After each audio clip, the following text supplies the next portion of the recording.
You're on a yacht in the south of France and get lost at sea.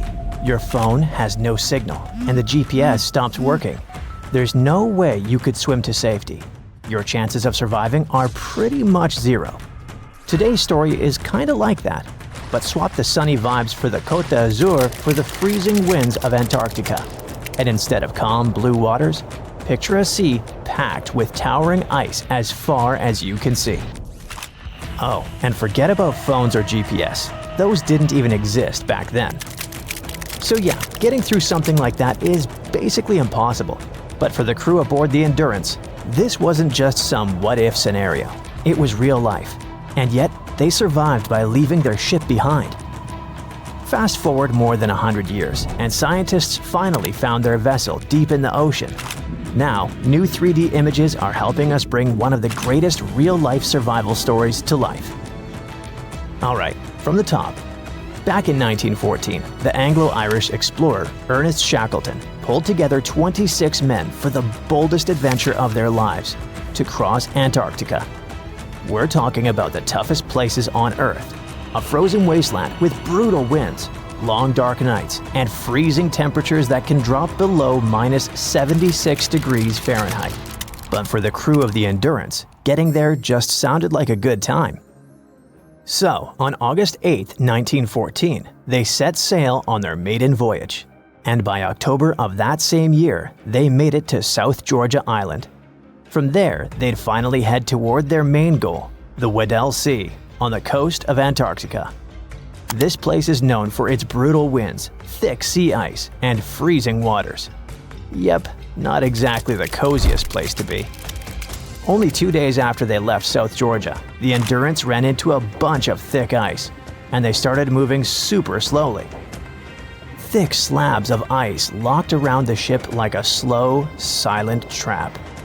At first, the crew waited. Maybe the ice would break up. Maybe the ship could push through. But days passed, then weeks, then months. The ship was stuck, completely wedged into the frozen sea, unable to move. It was February. A small patch of open water suddenly appeared a little way ahead of the Endurance. There was hope, but getting there wouldn't be easy. The ship was still surrounded by solid ice, completely blocking the way. Some of it was nearly 18 feet thick. The crew worked hard all day, cutting a narrow channel through the ice. The next day, they tried again. They even used ropes to pull away huge chunks of ice, each one weighing around 20 tons. But the space they cleared was too small for the ship to build up enough speed. And to make matters worse, the ice was already starting to freeze over again. At some point, the captain decided they needed to stop. More months went by, and the ship was totally trapped. They even saw some cracks in the ice here and there, but nothing could actually help them. And then, things got worse. The pressure from the ice wasn't just holding the ship anymore, it was crushing it. You could hear the timbers groan and the hull creak. Bit by bit, the ship started to break apart. Then in October, a year later, Shackleton had made the call. Abandon ship. And he was right, because in November, the Endurance gave in to the pressure. The front masts collapsed as the bow was crushed. A few days later, the stern was lifted out of the ice, and then the whole wreck dropped into the ocean. And just like that, the Endurance was gone, buried beneath the ice. Okay, but what happened to the crew? The men grabbed whatever they could and set up camp right on the ice, stranded in a world of nothing but white in every direction. No radio, no help coming, and no way to know how long the ice would hold. For months they drifted with the frozen sea, camping on moving slabs of ice, always alert. Eventually, they climbed into small wooden lifeboats and started rowing through freezing waters, dodging towering icebergs, battling waves that soaked them to the bone. It was exhausting, freezing, terrifying, but they kept going. Finally, they landed on an isolated rocky stretch of land called Elephant Island. Their first solid ground in over a year, but it was uninhabited and offered no real chance of rescue. So Shackleton picked 5 men, loaded up the strongest lifeboat, and set across 800 miles of open ocean to try and get help. The journey took over 2 weeks, and they faced everything that could drive any man to madness. Storms, freezing spray, and waves the size of small buildings. But Shackleton kept his positivity. Losing his men wasn't an option. Thanks to his amazing leadership, they managed to reach land. They landed on South Georgia Island, but on the opposite side from where they needed to be. That meant they still had to trek for 36 hours across the island to finally reach the whaling station on the other side. Thankfully, they made it. If you were in their position, you'd probably take a hot shower and curl up in a fetal position for a couple of months. But that wasn't an option for Shackleton. He didn't rest. Instead, he immediately started working on a plan to get the 22 men who were still stuck on Elephant Island. After several failed rescue attempts, the authorities finally lent Shackleton a tugboat. That's a type of boat that moves other vessels by pushing or pulling them. When they were approaching Elephant Island on August 30th, 1916, the captain saw something. A smoke signal coming from the shore. Yep, against all odds, everyone survived. As you already know, the ship didn't make it. It completely vanished until 2022, when it was finally located on the seafloor, at a depth of roughly 10,000 feet in the Weddell Sea. It made headlines around the world, and the footage of the Endurance showed that it was beautifully preserved in icy waters. Its timbers looked brand new, and its basic structure was still intact. The wreck was covered by sponges, sea anemones, sea lilies, and starfish. It was all amazingly eerie. But how's it in such good shape? Even though it looked like any other ship of its size, it wasn't. The Endurance was built to survive tough ice conditions. Every detail was planned for maximum durability. The joints and fittings were cross-braced for strength. It was made of thick oak and Norwegian fir planks and covered in greenheart, which is a really strong wood. The bow was built to face the ice directly. Each piece of timber came from a single oak tree, shaped to match the curve of the ship. That's what helped them survive in the ice for so long. At the end of 2024, specialists did the first 3D scan of the ship. They used underwater robots to map the wreck from every angle, taking thousands of photos. These were then stitched together to create a digital twin, and now you can check it out online. Forget about getting close to the wreck, though. I mean, Antarctica is still one of the most remote places on Earth, so just getting there could be a huge challenge. As the world warms and the ice in the polar south continues to melt, specialists think there will be more chances to access the wreck, but they want to keep it protected. There's even been talk about how to preserve the Endurance. One idea is getting cruise ship owners to agree not to go anywhere near the wreck.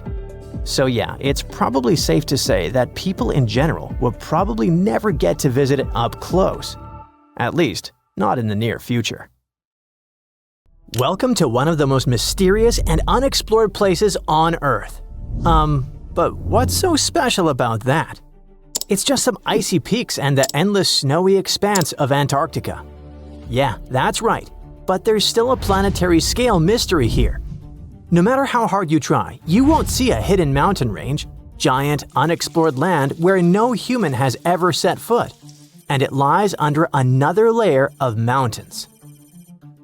It's like a nesting doll, but the size of a continent. These mountains hide Antarctica secrets, and these secrets can tell us something awesome about the ancient history of our planet. This gigantic unexplored territory in Antarctica is called the Gambritsev Subglacial Mountains. And the layer of ice above keeps this place untouched by nature and people. It's like a land inside another land, and it hides more than just mountains. There are valleys, hills, and plains. The whole area is similar to the European Alps, but unfortunately, we can't enjoy the view.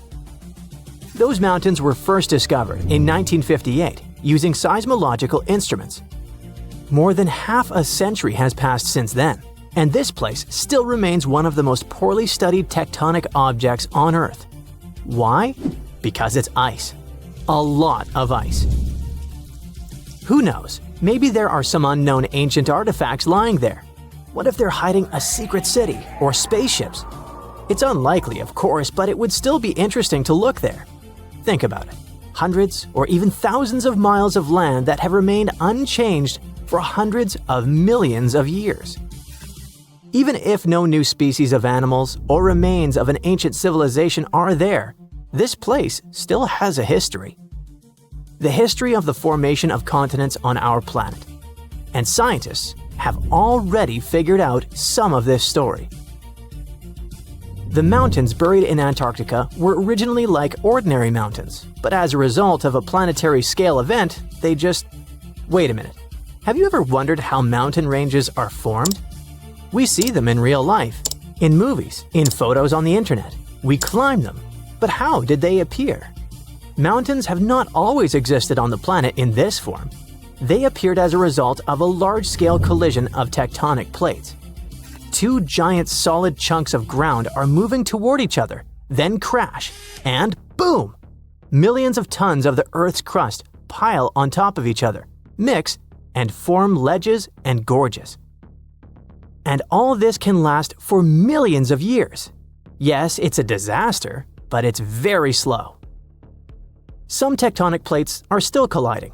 For example, the Himalayas continue to grow because the Indian and Eurasian plates are still ramming into each other. And this process began about 50 million years ago. The Gambritsev Mountains under ice experienced a similar event, only much earlier. An article in the journal Earth and Planetary Science Letters says that they appeared during the formation of the supercontinent Gondwana. Two giant pieces of land were separated by a boundless ocean. But then, about 700 million years ago, they collided and formed Gondwana.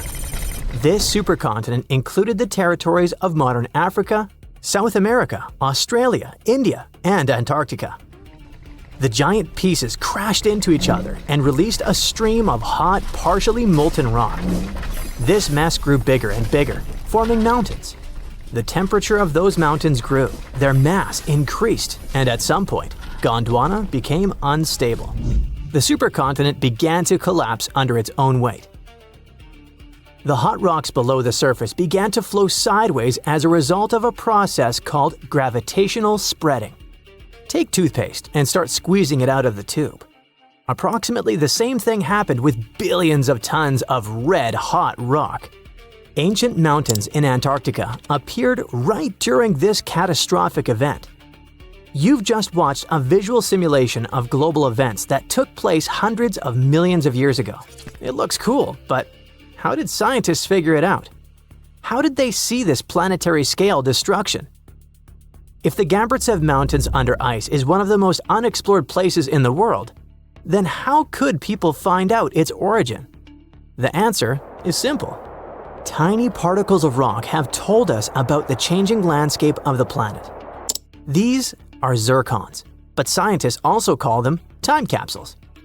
This mineral is very handy and resistant to mechanical and chemical influences. It's difficult to crush, it doesn't get affected by erosion, and it doesn't dissolve in water. And there's uranium inside it.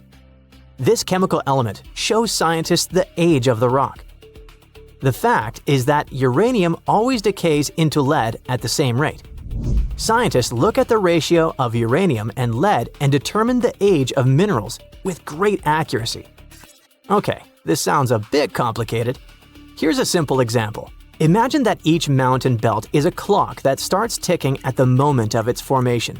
That is, after the collision of tectonic plates. After the rock forms, uranium begins its slow decay. The more time passes, the more uranium turns into lead. The rate of this decay is always the same. This decay can last for billions of years. The less uranium is in zircons and the more lead, the older the rock is. And this is how it happens in practice. Geologists take several rock samples. In a lab, they crush it to extract crystalline zircons. Geologists then dissolve the particles in acid to separate uranium from lead. Then they use a special device, a mass spectrometer that accelerates atoms and sorts them by mass. This is a rather complicated process, but the bottom line is that this device shows scientists the amount of uranium and lead. They look at the ratios of these two elements and calculate the age of the rock.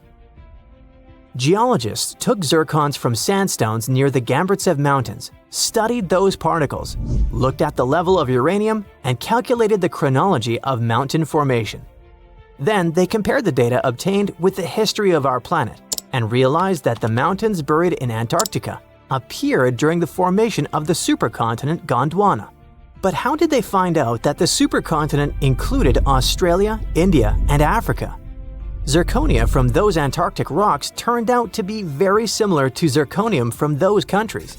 That is, a long time ago, these three continents were together. So, the Gambritsev Mountains began to grow about 650 million years ago. About 580 million years ago, they reached the height of the Himalayas, and 80 million years later, they experienced the melting of the Earth's crust. And while most of the mountain ranges on the planet were changing and collapsing, the Gambritsev Mountains under ice remained untouched. Water, soil, wind, earthquakes, gravity, and other natural forces destroy mountain belts. This process is called erosion. But mountains buried in Antarctica haven't experienced anything like this.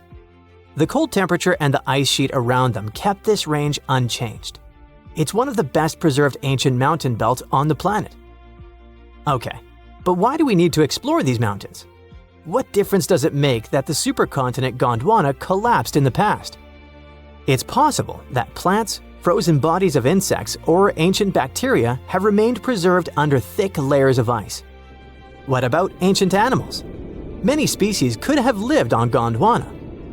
Studying ancient mountains in Antarctica can show us what the planet looked like about 500 million years ago. When Antarctica was a green continent, what lived on it? What happened to this life? Is it possible to revive those ancient creatures after so many years? If scientists were able to calculate the date of the supercontinent's appearance using tiny particles, then imagine what they could find after examining this hidden mountain range. It all sounds very interesting. But there's one problem. To take a small piece of this unknown world, you need to drill through a lot of ice. You need to deliver heavy equipment to one of the most inaccessible continents in the world, build stations, obtain an energy source, and conduct large-scale research. It sounds incredibly expensive, so this hidden territory will probably remain a mystery for a long time. Let's just hope that some billionaire will want to find out Antarctica's secrets and arrange a large-scale expedition there. Antarctica wasn't always a frozen wasteland. A long time ago, it was full of life, and 56 million years ago, something terrifying stalked its jungles. A giant, flesh-eating bird. It was around 6 feet tall and weighed as much as a lion. For millions of years, nothing could challenge it, so why did it disappear? And could there be even bigger predators still hidden beneath the ice? Paleontologists found 2 massive claw bones in Antarctica, sharp, curved, and powerful, belonging to this bird. They were dug up from the Epresian-aged rocks of Seymour Island, which means they're around 40 to 50 million years old. Their shape left no doubt. These were the so-called terror birds. Their scientific name is Forus raceti, some of the most fearsome predators to ever walk the earth. They were flightless and didn't even need wings. Instead, they could sprint at breakneck speeds, like ostriches from a nightmare. For millions of years, these birds ruled South America. But now, for the first time, their presence has been confirmed in Antarctica. No surprise here. Back then, South America and Antarctica were still connected, allowing animals to easily commute between continents. So these birds probably migrated south to adapt to life on Antarctica's prehistoric landmass. It didn't just survive here, it thrived. But at some point, this nightmare of an animal vanished. Why? Most likely because of the temperature changes. Antarctica was cooling, slowly turning into the frozen wasteland we know today. Its prey may have declined, leaving the predator without enough food. Eventually, it disappeared, leaving no descendants behind. Researchers hope that they'll find a complete skeleton eventually. They're also wondering where there might be even bigger species waiting to be discovered. Perhaps these birds evolved into a completely new Antarctic lineage. But for now, all we have are two giant, creepy claws. People often think that there are almost no animals or plants in Antarctica. But that's not true at all. Penguins waddle around, and forget the cute tiny ones. Antarctica used to have 6-foot-tall monsters. The emperor penguins are the largest penguin species alive today. They can dive over 1,800 feet deep and hold their breath for over 20 minutes. There were giant ancient penguins around 38 million years ago. They were the size of humans. Fossils show they had long, sharp beaks, making them terrifying hunters of fish and squid. The fish there are also absolutely fascinating. Forget giant squids. Colossal squids are nightmares even bigger. Some reach over 40 feet long with massive, super sharp beaks and eyes the size of dinner plates. Finally, orcas, the apex predators of the Antarctic Ocean. They hunt in packs, working together like a wolf pack of the sea to take down seals, fish, and even massive whales. There are even tiny plants like moss and algae. Antarctic hairgrass and pearlwort. They somehow survive against all odds. There are many other myths going on about Antarctica. For example, some people think that when icebergs break off from glaciers, they immediately start drifting straight into the open ocean until they melt. But the reality is way more chaotic. First, when an iceberg breaks off from a glacier or ice shelf, it has to deal with underwater obstacles. It can stay stuck on the seafloor for decades without moving. Then they get caught in powerful whirlpools and spin in place for months. One iceberg, a 23A, spent nearly 40 years frozen in place before finally breaking free, only to get caught in a swirling ocean vortex for another 8 months. After that, their paths are influenced by ocean currents, tides, winds, and even underwater topography.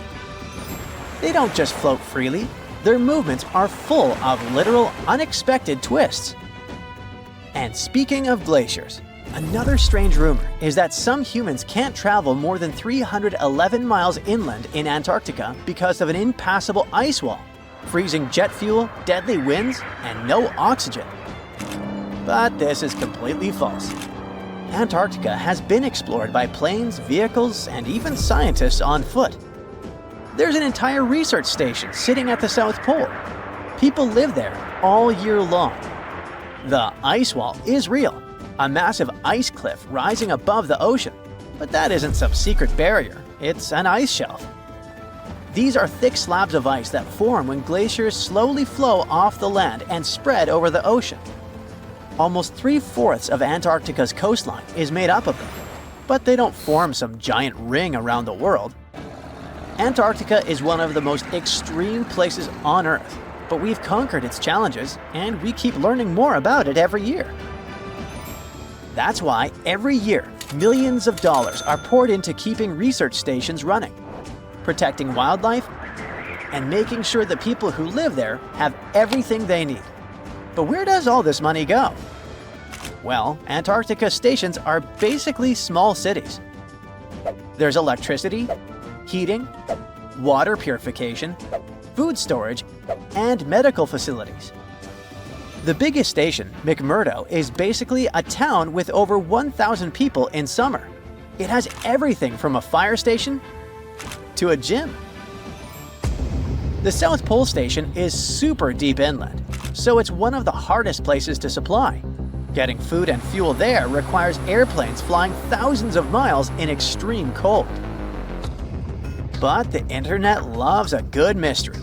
When Google Maps revealed what looked like a massive doorway in Antarctica, conspiracy theorists went wild.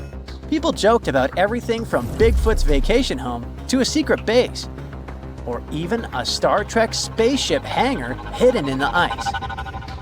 But there's a way simpler and less exciting explanation.